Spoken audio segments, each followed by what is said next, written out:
Bismillahirrahmanirrahim. Assalamualaikum warahmatullahi wabarakatuh. Alhamdulillahirrabbilalamin. Allahumma salli ala Sayyidina Muhammadin wa ala alihi wa sahbihi wa salim ajmain. Alhamdulillah, kami dari Yayasan Rubatul Khairat Kota Ternate di bawah pimpinan Al-Habib Abdurrahman bin Kamil As-Sagaf. Sementara ini kami lagi membangun gedung pondok pesantren Rubatul Khairat Madrasah Al-Ulya yang sementara dibangun, ya. Gedung lantai 3. Kami sangat membutuhkan dana infak dan sedekah dari jamaah bapak-bapak dan ibu-ibu. Bagi yang mau berinfak untuk melanjutkan pembangunan gedung pondok pesantren, bisa ditransfer di rekening Bank Syariah Indonesia atas nama Yayasan Rubatul Khairat. Nomor rekening 72356395526. Terima kasih.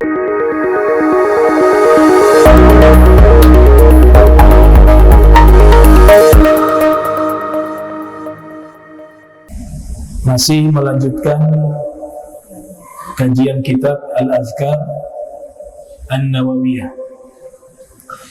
Diriwayatkan kepada kami di dalam kitab Ibni Sunni. Ini ulama hidup pada abad 2 sampai 3 Hijriah. Kalau tidak salah, beliau lahir sekitar tahun 280 dan ada khilaf, ya, tahun lahirnya. Ada yang mengatakan 280, ada yang mengatakan pendapat yang lain dari itu. Yang pasti beliau hidup di abad 2 Hijriah, wafat masuk abad 3 Hijriah. Beliau punya kitab terkenal, kitab Amalan, Amalul Yaumi wal Lailah nama kitabnya. Amalan sehari semalam. Ya, beliau kumpulkan hadis-hadis amalan dan aktivitas Nabi Muhammad SAW di waktu sehari dan semalam. Beliau riwayatkan dari sahabat bernama Sayyidina Anas, berkata bahwa sesungguhnya atau adalah kebiasaan Rasul SAW, idza qada salatahu masaha jabhatahu biyadihil yumna. Apabila selesai sholat, beliau mengusap jidatnya dengan tangan kanannya. Ya. Jadi ada beberapa sunnah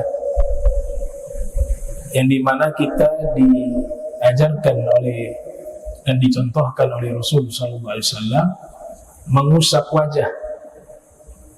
Di antara sunnah yang ditekankan yaitu selesai berdoa, terbiasakan, ya, mengisyaratkan tangan terbuka menghadap ke langit. Ya.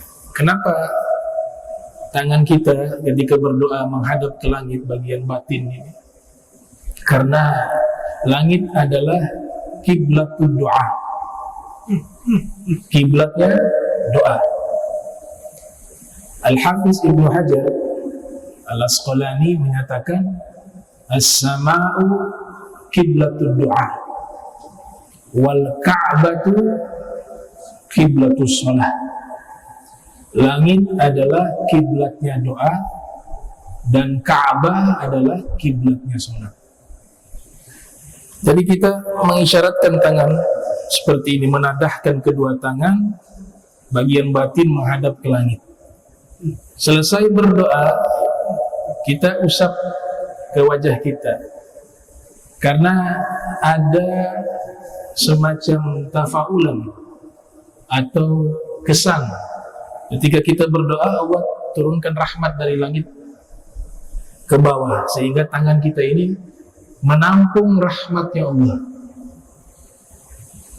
Karena ketika kita berdoa, pintu langit terbuka, rahmat dikucurkan oleh Allah. Maka disimbolkan kita sedang menadah, menampung rahmat Allah dengan kedua tangan kita. Karena tangan kita menampung rahmat, maka kita tabarukan, mengusap di tempat yang paling mulia di tubuh kita, itu wajah. Maka sunnah mengusap ke wajah. Dan ini dipraktekkan oleh Nabi kita Muhammad SAW, sebagaimana hadis yang diriwayatkan oleh Imam At-Tirmidzi yang lahir tahun 209 Hijriah, wafat 279 Hijriah, hadis mauquf dari Sayyidina Umar bin Khattab.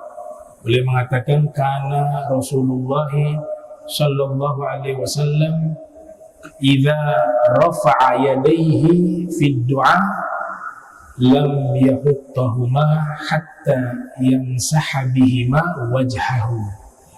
Yang artinya, apabila Nabi mengangkat kedua tangan di dalam berdoa, tangan itu sebelum diturunkan, Nabi mengusap dengan kedua tangan itu ke wajahnya. Jadi itu sunnah dari Nabi kita Muhammad sallallahu alaihi wasallam. Kemudian Nabi berdoa, lanjutan dari hadis yang tadi saya bacakan, asyhadu an la ilaha illallah ar-rahman ar-rahim, Allahumma adhib anni al-hamma wal hazan. Ini doa dibaca selesai sholat. Ya, Nabi membaca doa tersebut, yang artinya, aku bersaksi bahwa tiada sembahan kecuali Allah yang maha pengasih lagi maha penyayang. Allahumma adhib anni al-hamma wal hazan. Ya Allah, hilangkan dariku kesumpekan, ham, sumpek, wal hazan, dan kesedihan. Al-Habib Abdul Al-Haddad mengatakan, hammuk waqtimamu waihak ma yufid. Ya, hammuk waqtimamu waihak ma yufid, fal qadha takaddam fagnamis sukun la yakfuru hammuk ma quddir yakun. Sumpahmu dan sedihmu itu tidak akan memberikan manfaat kepada dirimu. Apabila ketetapan Allah sudah ditentukan, maka hal itu akan terjadi. Maka tenangkanlah dirimu. Jangan terlampau sedih, jangan terlampau sumpah dengan segala sesuatu. Karena kesumpekanmu akan menambah masalah baru. Dan sesuatu yang sudah ditakdirkan oleh Allah tetap akan terjadi. Jadi alham wal hazan artinya sumpah, wal hazan artinya sedih. Itu diajarkan oleh para ulama, satu ilmu, satu resep. Kalau kita bahagia, jangan berlebihan di dalam bahagia.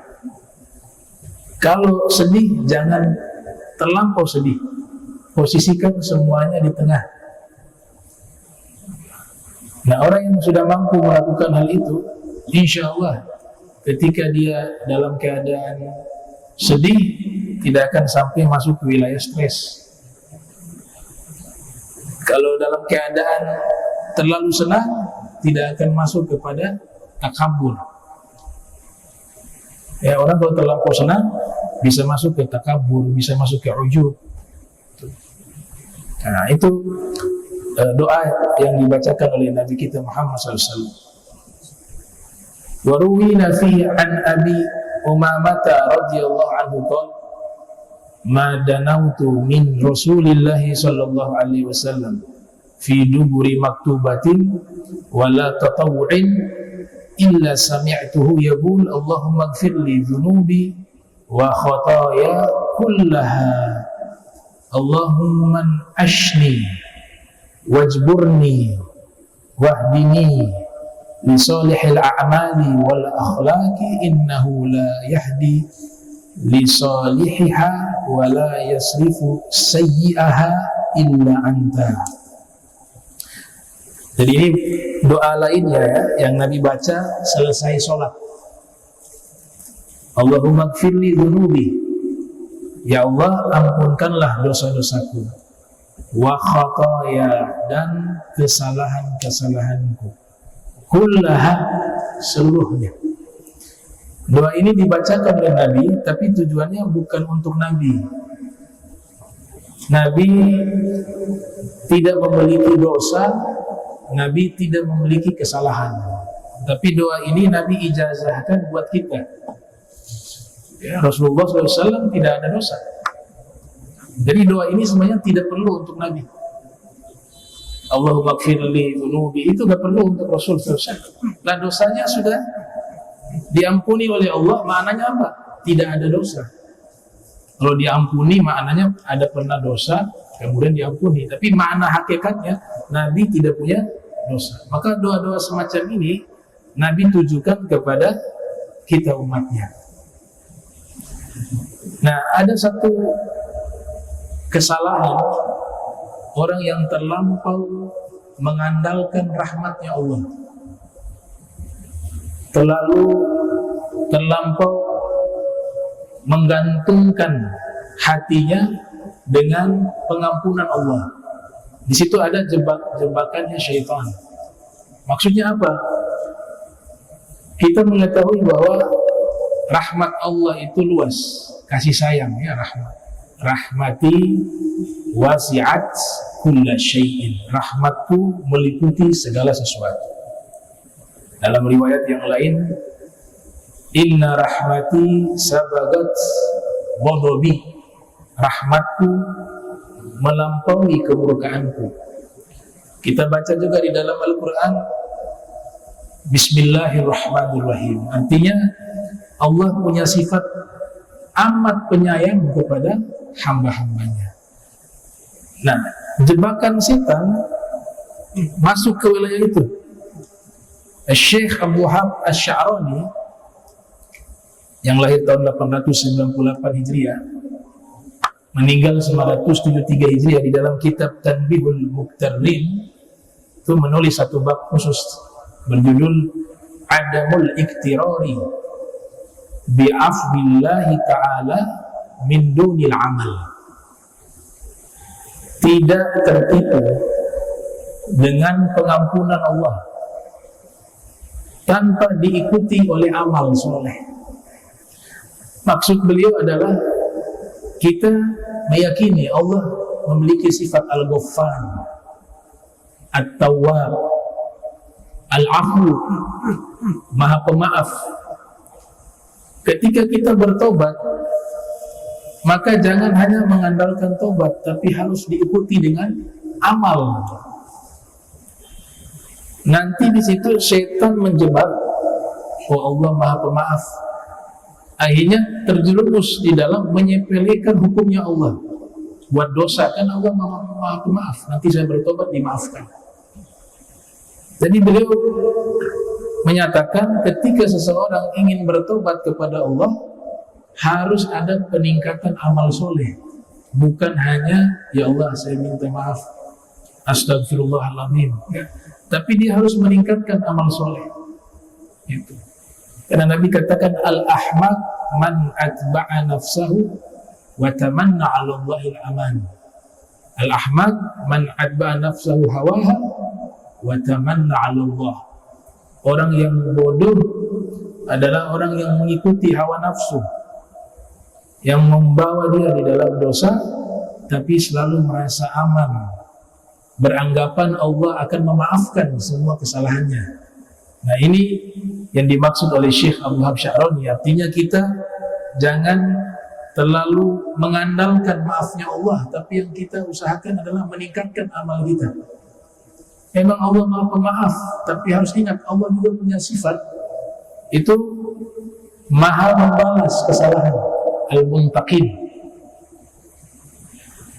Al-Muntaqim adalah sifat Allah, yaitu membalas kesalahan. Itu sifat adilnya Allah. Yang taat dibalas dengan kebaikan, yang melakukan kejahatan dibalas juga hukuman tersebut yang setimpal. Kemudian di doa ini ada al-i'tiraf bil ajz, mengakui kelemahan sebagai seorang hamba yang tidak memiliki daya apapun. Semua ketaatan yang kita lakukan semua karena anugerahnya Allah Ta'ala. Kita bisa berkumpul saat ini di masjid yang mulia ini, tidak lain itu adalah berkat anugerah Allah Ta'ala memudahkan langkah kita, menggerakkan hati kita hingga kita bisa hadir di tempat yang mulia ini. Wa ruwina fihi an Abi Sa'id Al-Khudri radhiyallahu anhu anna an-nabiy sallallahu alaihi wasallam kana idza faraga min salatihi la adri qabla an yusallima aw ba'da an yusallima yaqul subhana rabbika rabbil izzati amma yasifun wa salamun 'alal mursalin walhamdulillahi rabbil alamin. Nah, doa ini biasa Nabi baca juga selesai sholat. Doa ini mengandung masalah akidah. Yang pertama, subhanaka, ya, subhana rabbika rabbil izzati amma yasifun. Ya, maha suci penciptamu, pencipta yang maha mulia dari apa-apa yang mereka sifati. Jadi di sini mengandung makna tanzihullah, mensucikan Allah dari segala sifat yang tidak layak dinisbatkan kepada Allah. Namanya tanzih. Kita ketika terlintas di benak kita tentang zatnya Allah, ini adalah satu tafakkur yang haram. Jadi ilmu akidah itu tidak membahas tentang zatnya Allah, tapi yang dibahas sifat-sifatnya Allah, asma-asma Allah. Kenapa kita tidak bisa membahas zatnya Allah? Karena tidak akan mungkin makhluk mengetahui Khalik. Allah terlalu besar untuk makhluk yang lemah seperti kita bisa mengenal Allah secara zat. Itu nggak mungkin. Jadi ma'rifatullah itu bukan artinya mengenal Allah secara zat, tidak. Tapi mengenal Allah secara sifat. Sehingga dikatakan kullu ma khatara bi bali fallah bi khilafi dzalik. Semua yang terlintas di dalam benakmu, maka Allah pasti berbeda dengan apa yang kau fikirkan di imajinasimu. Gak akan bisa sampai. Ya, bahkan Imam Haddad melarang iyyaka wa tafakkura fi dzatillah wa sifatihi min haitsu tatallubi al-mahiyah wa ta'abbuli al-kaifiyah.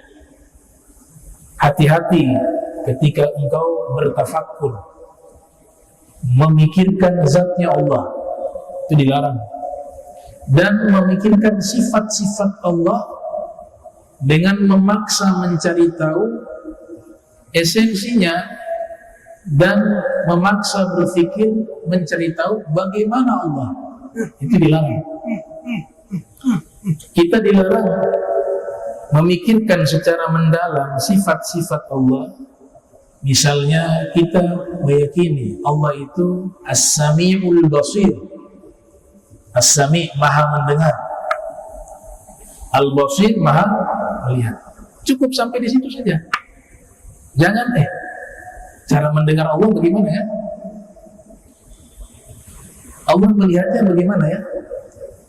Nanti terjerumus kalau melihat pakai mata. Oh, berarti Allah pakai mata. Kalau mendengar pakai telinga, berarti Allah pakai telinga.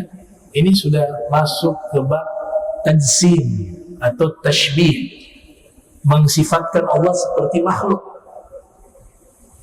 Itu yang dimaksud oleh Imam Haddad. Cukup sampai di situ saja. Allah bagaimana melihatnya? Wallahu a'lam. Yang pasti laisa kamitslihi syai'un. Allah tidak seperti sesuatu apapun. Kita melihat pakai mata, ada bola mata. Kalau dinisbatkan Allah juga melihat pakai mata, berarti Allah sama. Sedangkan Allah katakan saya gak sama dengan sesuatu apapun. Bisa Allah melihat tanpa harus menggunakan mata. Terus bagaimana? Wallahu a'lam. Itu yang dimaksud oleh Imam Haddad. Cukup percaya Allah punya sifat.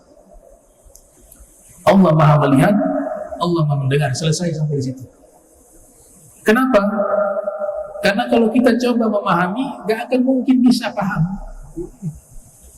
Nabi sudah katakan dalam hadis, tafakkaru fi ayatillah wa la tatafakkaru fi dzatillah fa innakum lan taqdiru haqqa qadrihi. Tafakurlah tentang ciptaan-ciptaan Allah. Jangan kamu bertafakur, berfikir tentang zatnya Allah, karena sesungguhnya kalian tidak akan mampu bisa mengenalinya. Inna ma'rifatahu ta'ala tahsulu bi ma'rifati sifatihi. Sesungguhnya mengenal Allah hanya bisa tercapai mengenal sifatnya saja, tidak akan bisa mengenal zatnya. Makanya ini ayat di Al-Quran sangat banyak kata subhana, subhana, maha suci Allah. Itu maha suci Allah. Jangan sampai kita mensifatkan Allah dengan sesuatu yang tidak layak. Wassalamun alal mursalin, dan salam kepada para rasul. Nabi kita Muhammad sallallahu alaihi wasallam selalu mengajarkan kepada umatnya untuk selalu menghormati juga para nabi-nabi terdahulu. Kita menghormati Nabi Muhammad sallallahu alaihi wasallam karena kita umatnya. Kita mencintai Nabi Muhammad sallallahu alaihi wasallam karena kita umatnya. Tapi Nabi mendidik kita juga harus memuliakan dan mencintai para nabi-nabi terdahulu. Karena tugasnya sama. Tugasnya sama. Bahkan dalam satu hadis yang diriwayatkan oleh Imam Asy-Syafi'i, Rasul bersabda, "Shallu 'alan nabiyyin idza dzakartumuni fa innahum qad bu'itsu kama bu'itsu." Bacalah salawat kepada para nabi-nabi terdahulu jika kamu mengingat saya, kata Nabi Muhammad SAW. Jadi kalau kita mengingat Rasul, kita bersalawat kepada Nabi. Setelah itu juga kita salawat dan salam juga kepada seluruh para Nabi. Itu paling terbaik tuh, salawat. Dan Nabi contohkan ya, salawat Ibrahimiyah. Bagaimana Nabi juga membaca salawat, ingat kepada Nabi Ibrahim. Itu. Salawatlah kalian kepada para nabi ketika kalian mengingatku, karena sesungguhnya mereka diutus sebagaimana saya diutus. Artinya tugasnya sama, risalahnya sama. Tuh. Tugasnya adalah sebagai juru bicaranya Allah. Kalau gak ada para anbiya, kita gak akan bisa memahami apa yang Allah perintahkan. Harus lewat perantara mereka. Istilah sederhana, juru bicaranya Allah subhanahu wa ta'ala. Apa keinginan Allah yang menyampaikan mereka. Itu. Kelompok filosof walaupun cerdas gak akan bisa sampai ke magom ini. Akal tidak cukup untuk bisa mengenal Allah. Maka diturunkan kitab suci, wahyu. Dan orang-orang ini yang kita sebut para anbiya, para rasul, mereka adalah manusia-manusia yang memang sudah terpilih, baik secara intelektual dan spiritual. Orang lain gak bisa. Hatta dia filosof yang dikenal cerdas, tapi kalau bukan sebagai golongan para anbiya, dia tidak akan mampu bisa menerima wahyu. Itu Allah gambarkan, "Lau anzalna hadzal Qur'an 'ala jabalin la ra'aitahu khashian mutasaddian min khasyatillah." Kalau wahyu ini diturunkan di atas gunung yang kokoh, itu akan tunduk dan hancur. Nah, jadi memang ini manusia-manusia yang dipilih oleh Allah Subhanahu wa taala. Kemudian ditutup dengan pujian doa tersebut, walhamdulillahi rabbil alamin, dan segala puji milik Allah sang pencipta alam semesta, rabbil alamin. Kemarin ada kiai di Banten namanya Kiai Ashmuni ya. Itu meninggal lagi ceramah, memberikan wasiat kepada santri-santrinya untuk tidak ikut masuk ke wilayah mengotak-atik nasab sada alim alwi. Selesai memberikan wasiat. Beliau meninggal dunia dan akhir kalimat yang beliau ucapkan tadi, alhamdulillah. Dalam hadis yang diriwayatkan oleh Imam An-Nasai yang lahir tahun 215 Hijriah, wafat 303 Hijriah, di dalam sunannya Rasulullah sallallahu alaihi wasallam bersabda, afdalu dzikri la ilaha illallah wa afdalu du'a alhamdulillah. Paling afdalnya, paling terbaiknya zikir adalah la ilaha illallah.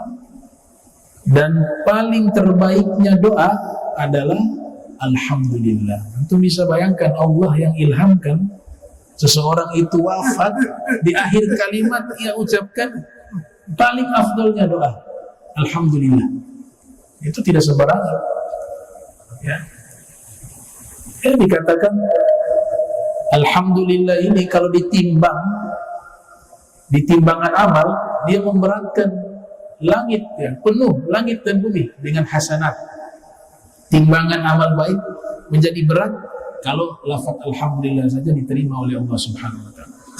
Ya, alhamdulillah subhanallah tamla wa tamlani al-mizan, ya. Alhamdulillah dan subhanallah memenuhi timbangan amal baik. Fir riwayat memenuhi langit dari kebaikan-kebaikan yang terkandung di kalimat tersebut.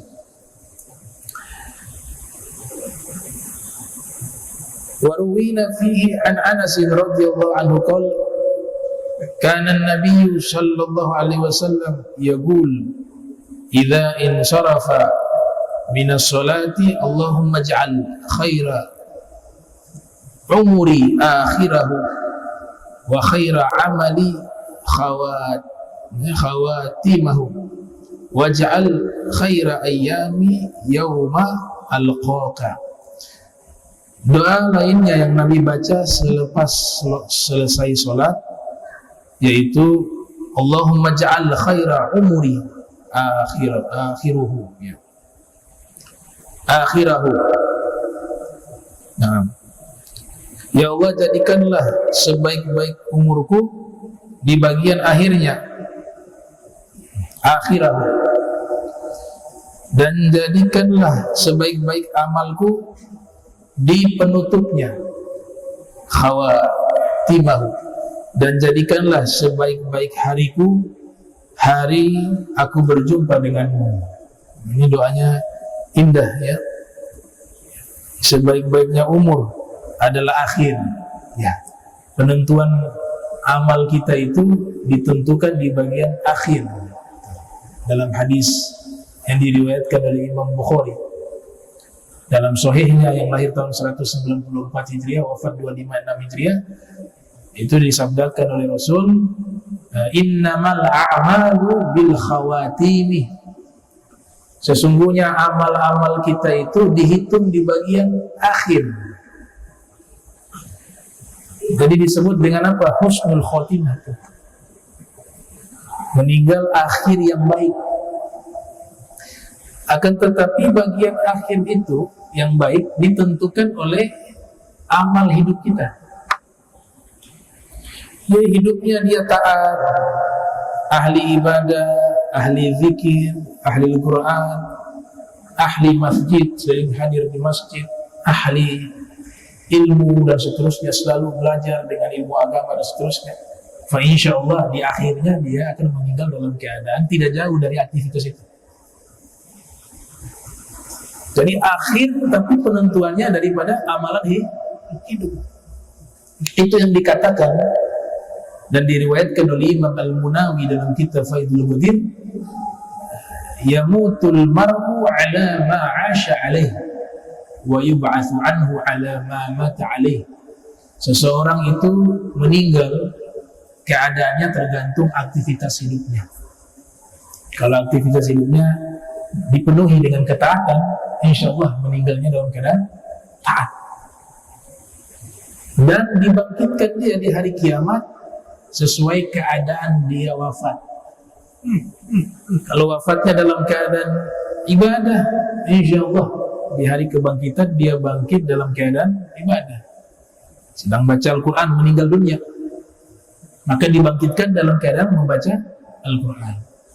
Sedang sholat meninggal dunia, posisinya sujud, di yaumil qiyamah dibangkitkan dalam keadaan sujud kepada Allah Subhanahu wa taala, dan seterusnya. Ya. Jadi penentuan bagian akhir, tapi yang menyebabkan akhir itu baik adalah kehidupan kita, amal di dalam hidup kita. Gitu. Waj'al khaira ayyami yauma alqaka, dan jadikanlah sebaik-baiknya hariku hari aku berjumpa denganmu. Semua para nabi, mereka itu punya kerinduan ingin berjumpa dengan Allah.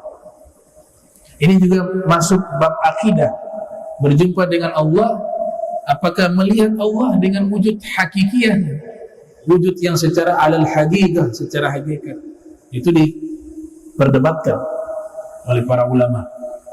Ada yang mengatakan melihat Allah ziyadatul ma'rifah, tidak melihat dengan wujud secara hakiki, tapi menambah pengetahuannya terhadap Allah. Ada yang memahami melihat Allah dengan wujud, tapi wallahu alam seperti apa. Bila kaifin wala inhisar, mereka katakan tanpa bagaimana dan seperti apa. Ada yang menafikan tidak akan pernah bisa melihat Allah selama-lamanya, baik di dunia maupun di akhirat. Ini mazhab Mu'tazilah. Ada juga yang mengatakan melihat dengan wujud Allah, ada kaki, ada tangan, ada badan. Ini kelompok menyimpang, namanya Mujassimah, Musyabbihah, masuk di situ. Kita posisinya di mana? Di tengah, tanzih. Paling aman kita melihat Allah, tapi wallahu alam melihatnya seperti apa? Wallahu alam bishawab. Begitu. Yang satu maksa tuh untuk bisa dirasionalkan bahwa Allah berwujud. Kalau wujud berarti ada fisik, ya fisik, ada tangan, ada kaki. Gitu. Ini hati-hati nih seperti ini. Yang satunya menafikan, tidak akan pernah bisa melihat Allah, baik di dunia maupun di akhirat. Wujuhi yawma idzin nadhira ila rabbiha nazira. Nazira diartikan menunggu Allah, bukan melihat. Itu yang menafikan melihat Allah. Kita ahli sunnah wal jamaah meyakini di surga itu kenikmatan terbesar itu perjumpaan hamba dengan sang Khalik. Artinya itu satu nikmat tertinggi yang ada di surga. Tapi bagaimana melihatnya? Wallahu a'lam. Ilmu gak sampai ke situ. Lahum fiha ma yasha'una wa ladaina mazid. Di surat Ghaf. Untuk mereka segala sesuatu yang mereka inginkan di dalam surga Allah berikan. Lahum fiha ma yasha'una wa ladaina mazid, dan ada bonus nikmat di surga, kata Allah. Ada bonus nikmat di surga. Apa bonusnya di situ? Kebanyakan ahli tafsir mengatakan adalah ru'yatullah, melihat Allah bila kaifin, tanpa bagaimana, wan hisar.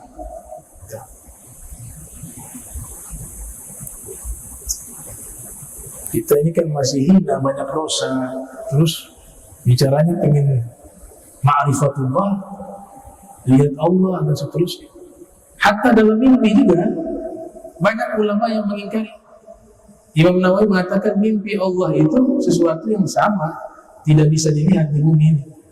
Selama masih hidup di dunia gak bisa melihat Allah, baik dalam sadar maupun lan taroni. Lan taroni, kamu tidak akan bisa melihat aku. Dipahami oleh ulama-ulama ahli sunnah wal jamaah makna Allah menyatakan kepada Nabi Musa. Nabi Musa kan meminta ingin melihat Allah. Allah mengatakan lan taroni, kau tidak akan bisa melihat aku. Itu maknanya di dunia, tapi di akhirat bisa. Itu pemahaman Asy'ariyah wal Maturidiyah. Tapi Mu'tazilah kata lan tidak akan itu berlaku di dunia maupun di akhirat. Ya. Waruwina fihi an Abi Bakr radhiyallahu anhu anna Rasulullah sallallahu alaihi wasallam kana yaqul fi duburi salati Allahumma inni a'udzubika minal kufri wal faqri wa adzabil qabri. Doa lainnya yang biasa dibaca oleh Nabi kita Muhammad sallallahu alaihi wasallam selesai salat, ya Allah, sesungguhnya aku berlindung padamu dari kekufuran. Jadi kekufuran ini ada 4. Ada namanya kufrul inkar. Apa itu kufrul inkar? Orang yang memang tidak percaya dengan ajaran Islam. Itu namanya kufur inkar.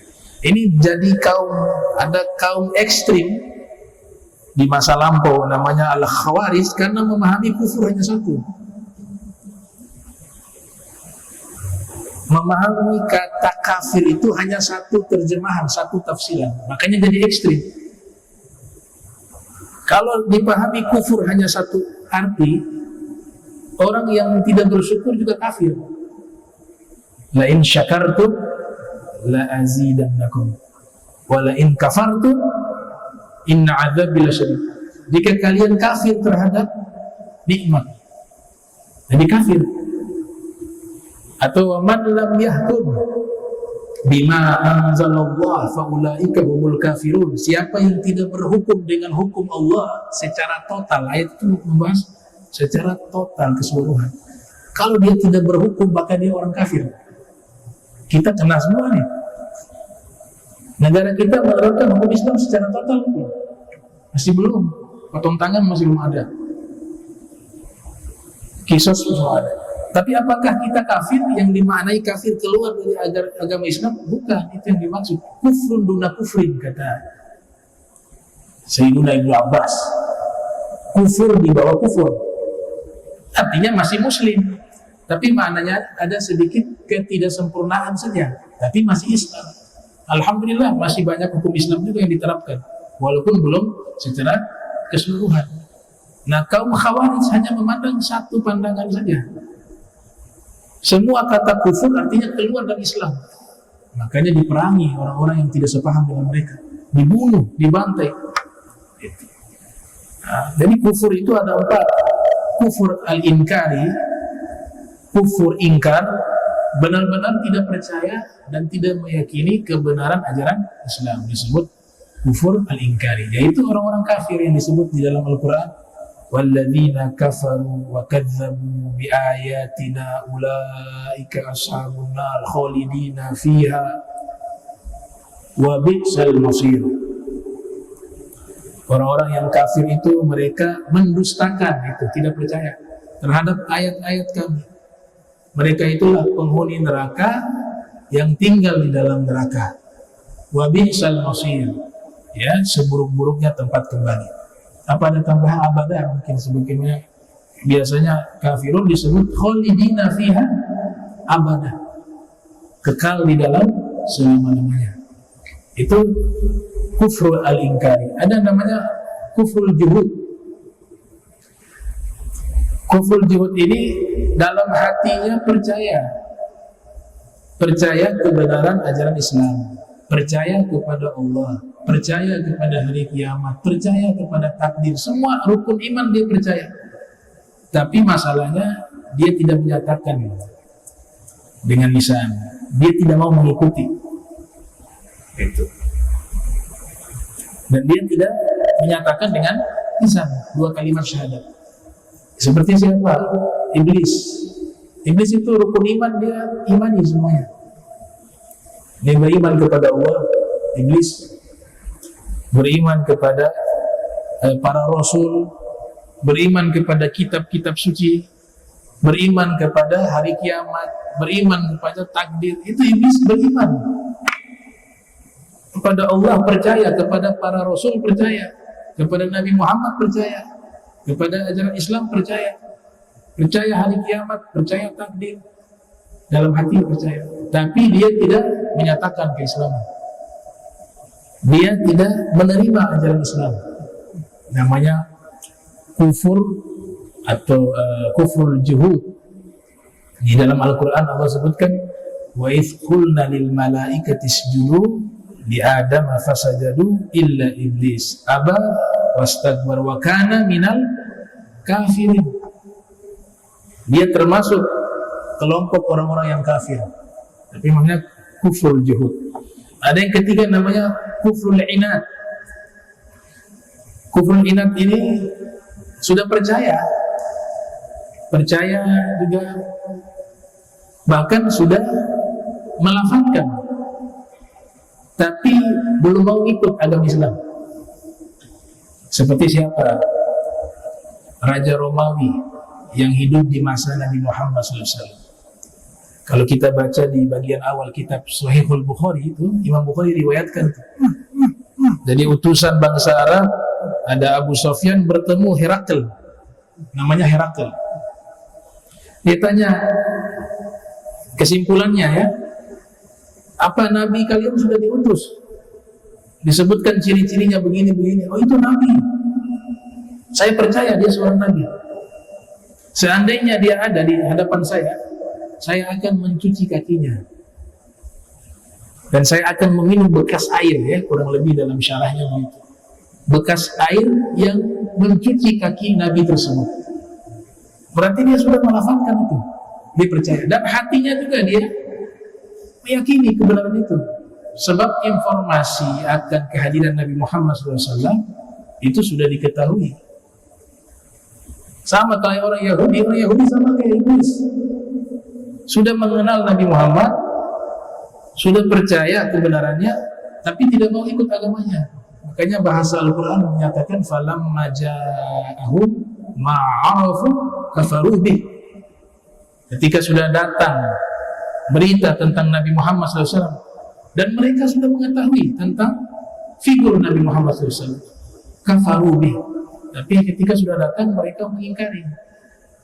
Mereka menanti kemunculan Nabi Muhammad, tapi ketika Nabi Muhammad datang, justru mereka ingkari. Alasannya banyak alasan, diantaranya maunya mereka harus dari suku mereka. Mereka tidak terima dari suku Arab.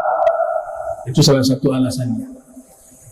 Nah, kemudian yang kufur yang keempat namanya kufur nifaq, kekufuran kemunafikan.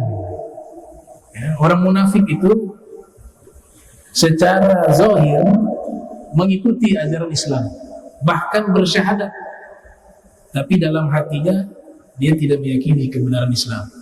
Itu namanya orang munafik, nifaq. Nah, mereka di yaumil qiyamah tidak berada di dalam saf orang-orang muslim, tapi Allah kumpulkan dengan barisan orang-orang kafir. Makanya di surat Al-Munafikun Allah Subhanahu wa taala berfirman, "Idza ja'akal munafiquna qalu nashhadu innaka la rasulullah wallahu ya'lamu innaka la rasuluhu wallahu yashhadu innal munafiqina lakadzibun ittakhadhu aymanahum junnatan fasaddu an sabilillah innahum sa'a ma kanu ya'malun dzalika bi annahum amanu thumma kafaru fatubi'a ala qulubihim fahum la yafqahun."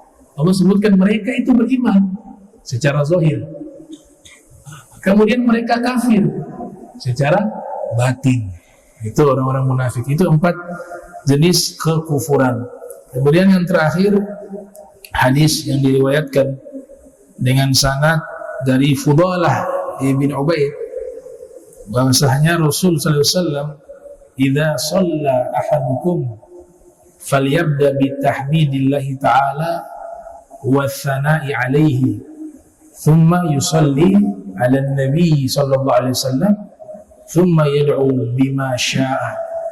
Rasul bersabda, apabila salah seorang di antara kalian berdoa, maka mulailah dengan memuji Allah dan menyanjungnya, kemudian bersalawat kepada Nabi sallallahu alaihi wasallam, kemudian berdoalah, mintalah apa yang kalian kehendaki. Makanya doakan ada tertib. Alhamdulillah, salawat, kemudian isi doa. Itu dikatakan oleh Sayyidina Umar bin Khattab, ya, diriwayatkan dalam riwayat Imam Tirmidzi, dan dikatakan isnaduhu jayyid, sanadnya adalah sanad yang baik, dari sisi sanad itu Sayyidina Umar mengatakan inna du'a mauqufun bainas sama'i wal ardi la yas'adu minhu syai'un hatta tusalli ala nabiyyika sallallahu alaihi wasallam. Ada riwayat lain mengatakan, ini riwayat dari Sayyidina Ali bin Abi Thalib, sesungguhnya doa itu dia terhenti di antara langit dan bumi. Yang kita panjatkan doa, dia terhenti di antara langit dan bumi, kecuali engkau sudah bersalawat kepada Nabi Muhammad SAW, maka dia akan terangkat. Ya. Nah, jadi diisi dengan apa? Salawat di dalam doa itu salah satu faktor doa kita itu diijabah oleh Allah Subhanahu Wa Taala.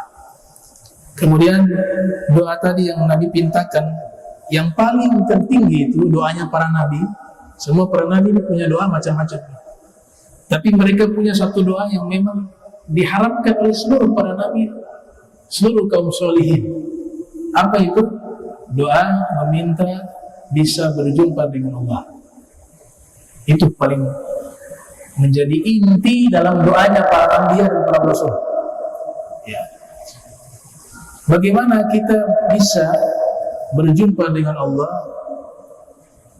dalam keadaan Allah ridho kepada kita? Ada pendapat para ulama, orang-orang yang ahli neraka tidak akan bisa melihat Allah di akhirat. Tapi orang-orang ahli surga, mereka bisa melihat Allah di dalam surga. Nah, itu salah satu cara agar perjumpaan kita dengan Allah adalah perjumpaan yang indah nanti kelak di akhirat. Allah sudah katakan di dalam surat Al-Kahf, "Faman kana yarju liqa'a rabbih falyamal 'amalan sholihan wa la yusyrik bi ibadati rabbih ahada." Yaitu kita persiapkan dengan amal soleh, amal yang baik. Nanti kelak berjumpa dengan Allah dalam keadaan Allah ridho kepada kita dan tidak menyekutukan Allah dengan sesuatu apapun. Orang-orang mukmin kalau menjelang wafat itu Allah perlihatkan tempatnya di surga, walaupun dia belum masuk surganya, karena keyakinan kita surga itu yang nanti akan dimasuki, pertama kali yang memasuki adalah Nabi Muhammad SAW. Dan itu kan setelah terjadinya hari kiamat. Di sementara transit di alam kubur yang Allah sediakan nikmat di dalamnya. Allahumma adkhilna ma'ahul jannata fa innahu awwalu man yadkhuluha wa anzilna ma'ahu fi kusuriha fa innahu awwalu man yanziluha. Orang pertama yang masuk surga adalah Nabi Muhammad SAW. Tapi kenikmatan yang Allah perlihatkan tempatnya di surga itu sudah cukup dia merasakan nikmat sampai nanti dia masuk ke surga. Kebayang dengan nikmat itu. Innal mu'mina idza ja'ahul maut busyira bil jannah fa ahabba liqa Allah wa ahabba Allah liqa'ahu. Sesungguhnya orang beriman ketika menjelang wafat diberikan kabar gembira tempatnya di surga, maka dia ingin sekali berjumpa dengan Allah dan Allah juga ingin sekali berjumpa dengannya. Tapi kalau orang fajir wal kafir menjelang wafat busyira bin nar, ditunjukkan tempatnya di dalam neraka. Fakariha liqa Allah wa karihallahu liqa'ahu, maka dia tidak ingin berjumpa dengan Allah karena takut, dan Allah juga tidak ingin berjumpa dengannya. Kariha. Nah, jadi tidak akan bisa ketemu kecuali orang-orang yang baik. Nah, para nabi berharap bisa bertemu dengan Allah karena hidup di dunia hati mereka dipenuhi dengan kerinduan berjumpa kepada Sang Khaliq. Dan obatnya hanya satu, orang rindu itu obatnya hanya satu, perjumpaan. Ya, dawaul qulub liqa'ul mahbub, kata para ulama. Obat hati yang rindu adalah perjumpaan kepada yang dirindukan. Nah, itu yang terjadi di keadaan hati para anbiya kaum saleh. Mudah-mudahan kita semua bisa dimasukkan Allah Ta'ala ke dalam surganya bighairi hisab. Allahumma adkhilna al-jannata bighairi hisab. Allahumma ighfir dzunubana. اللهم اغفر ذنوبنا واستر عيوبنا اللهم جمعنا هذا جمعا مرحوما وتفرقا بعد تفرقا معصوما ولا تجعل منا ولا منا شقيا محروما سبحانك وبحمدك أشهد أن أستغفرك وأتوب إليك وصلى الله على سيدنا محمد وعلى آله وصحبه وبارك وسلم والحمد لله رب العالمين ولكم منكم والسلام عليكم ورحمة الله وبركاته.